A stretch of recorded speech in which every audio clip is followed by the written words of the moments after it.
conflit commercial avec la Chine ? Interrogation sur les buts de guerre américains.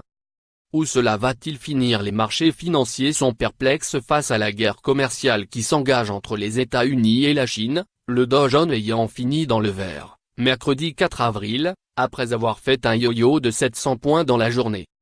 S'agit-il d'un match de catch, dont Donald Trump est si friand, ou d'un engrenage destructeur inexorable? Nul ne sait répondre à la question alors qu'aucune barrière douanière n'est entrée en vigueur. Les taxes de 50 milliards de dollars, 41 milliards d'euros, annoncées par Washington puis Pékin ne devant pas être appliquées avant plusieurs semaines tandis que la guerre de l'acier est une bataille chiquée, les exportations chinoises ayant été réduites à peau de chagrin. Pour comprendre les protagonistes, mieux vaut partir de leur but de guerre. Pour Donald Trump, c'est la Chine qui est l'agresseur. Nous ne sommes pas en guerre commerciale avec la Chine. Cette guerre a été perdue il y a des années par les personnes, insensées ou incompétentes, qui représentaient les États-Unis.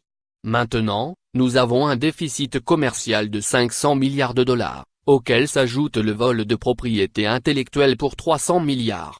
Nous ne pouvons pas laisser cela continuer, a été le président, mercredi. Il demande à la Chine de réduire de 100 milliards de dollars son excédent commercial avec les États-Unis, qui a atteint, en 2017, 375 milliards de dollars. Dans cette affaire, l'équipe Trump estime que son déficit est tel qu'elle n'a rien à perdre. Ou presque. Première question, que peut espérer Donald Trump des droits de douane imposés à la Chine? Le locataire de la Maison-Blanche a autrefois été marqué par l'émergence du Japon, qui, à partir de la fin des années 1970, avait presque tué l'industrie automobile américaine via ses exportations.